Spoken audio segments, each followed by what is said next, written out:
अस्सलाम वालेकुम यारी मदद हक मौजूद जी सिंध जी लतीफ़ सरकार मूं कल पंहिंजे फेसबुक ते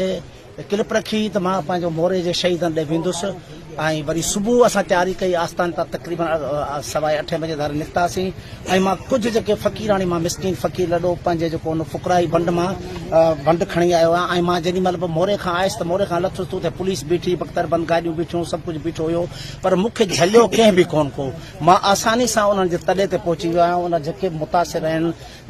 जिन जा वारिस आहिनि शहीदनि जा उहे उते मौजूदु हुआ मां उन्हनि सां मिलियो आहियां उन्हनि जूं हक़ीक़तूं ॻाल्हियूं ॿुधियूं अथमि हिकिड़ो त हू तमामु हिकिड़ो शहर खां परे वेठा आहिनि कुझु हालातनि जे करे उन्हनि खे कुझु शयुनि जी तकलीफ़ आहे मुंहिंजो कतई मक़सदु इहो कोन्हे त की 2-3 शयूं खणी ऐं उहो तव्हांखे ॾेखारे इशू कयां त मां हेतिरो सामान आंदो आहे पर मां सभिनी दोस्तनि सिंध वासियुनि खे चवां थो त डिॼो न हू मज़लूम आहिनि सिंध जा बचा आहिनि सिंध जा शहीद आहिनि अचो उन्हनि जी मदद कयो ऐं उन्हनि जो साथ ॾियो ऐं मां सभिनी सां मिलियो आहियां हीअ सभु सूफ़ी फ़क़ीर आहिनि सभु सूफ़ी आहिनि दरवेश आहिनि मज़दूर आहिनि हारी आहिनि ऐं पंहिंजनि ॿारनि जा पोइ लॻनि हू कतई दहशतगर्द कोन्हनि उनखे जेके ॻाल्हियूं उफ़ाऊं कयूं वियूं आहिनि उन्हनि जा पंहिंजा सियासी मक़सद उन्हनि में थी सघनि था हुन दुर जा बहरहाल हू के बि दहशतगर्द कोन्हनि हू सिंध जा बचा आहिनि मां सभिनी खे गुज़ारिश कयां थो त अचो उन्हनि सां मिलो उन्हनि जे ॾुख में शरीक थियो हू सिंध धरती लाइ पंहिंजे वसाइलनि जे लाइ जेका फुर लुटाए वसाइलनि जी उन लाइ शहीद थिया आहिनि उन्हनि सिर्फ़ु पाणी घुरियो आहे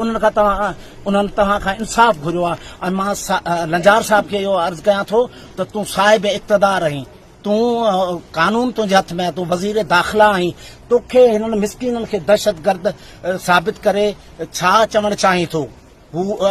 कतई दहशतगर्द कोन्हनि हू त पंहिंजे हक़ लाइ उथिया आहिनि ऐं उन्हनि सां हेॾो हशर थियो आहे असांजो इहो मुतालबो आहे त जेको शहीद जो लाश आहे उहो